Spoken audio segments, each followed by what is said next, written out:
আর মাত্র কয়েকদিন পরে মুসলিম বিশ্বের অন্যতম ধর্মীয় উৎসব ঈদুল আজহা। কুরবানিকে কেন্দ্র করে জমে উঠেছে নোয়াখালীর কবিরহাট উপজেলার আমিনবাজার হাট। হাটে গরু ছাগলের কেনাবেচা চলছে।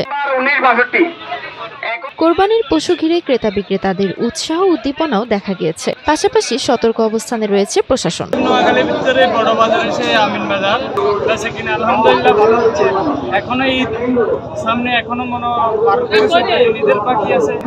এখানে বিভিন্ন ধরনের গরু আছে। এখানে গরু 1.5 লাখের গরু আছে, 140 গরু আছে, 170 গরু আছে, 180 গরু আছে। তো আশা আছে কোরবানির আগে শেষ করে ফেলাম, কোরবানির আগে শেষ করে।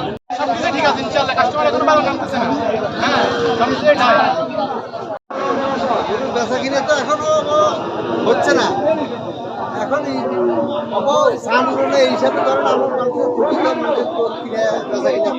গার্ডেন ফ্রেশ টেকনোলজির কঙ্কা ফ্রিজে 14 দিনেরও বেশি সময় খাবার থাকে ফ্রেশ।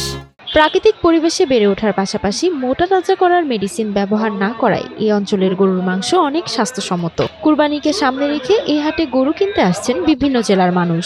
গরু কিনতে আসা ক্রেতা বিক্রেতাদের সহযোগিতা করছেন বাজার পরিচালনা কমিটির সদস্যরা। আমাদের এখানে দেশীয় প্রাকৃতিকভাবে লালিত পালিত গরুগুলো বিক্রি করা হয় এবং আমাদের অন্য ধরনের দেশীয় গরু আমাদের এখানে পাওয়া যায়। বাজার সুশৃঙ্খল এবং সুনিয়ন্ত্রণভাবে নিয়ন্ত্রণ করতেছি।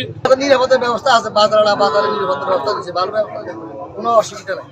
চলাফেরায় বেচা কিনায় টাকা পয়সা লেনদেন কোনো অভাব নেই, অসুবিধা নেই।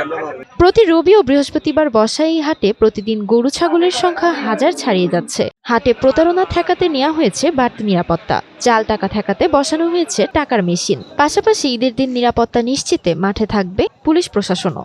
এখানে আপনি দেশি বিদেশি সকল ধরনের গরু পাবেন। যত লক্ষ টাকার গরু হোক, হাসিল মাত্র 500 টাকা, ছাগলের হাসিল মাত্র 100 টাকা, ভেড়া 100 টাকা, হাঁস মোরগ তরি তরকারি যাই কিনেন ওটার কোনো হাসিল নাই। আপনারা এখানে সর্বোচ্চ নিরাপত্তায় আমাদের বাজার পরিচালনা কমিটি থেকে পাবেন। আমরা আশা করব আপনারা আসেন, আপনাদের নিরাপত্তা দেওয়ার জন্য, বাজারে গরু সুন্দরভাবে বিক্রি করার জন্য আপনাদেরকে সকল ধরনের সুযোগ সুবিধা দেওয়া হবে। ব্র্যাট ফ্রি ইনসুলেশন যুক্ত কঙ্কা ফ্রিজ ইঁদুর থেকে সুরক্ষিত থাকে সব সময়। নিরাপত্তা, স্বাস্থ্য এবং পশুর দাম সব দিক বিবেচনায় পশুর হাট জমে উঠেছে আমিনবাজারে। ক্রেতা বিক্রেতারা আশা করছেন শেষ সময়ে বেচাকেনা আরও বাড়বে।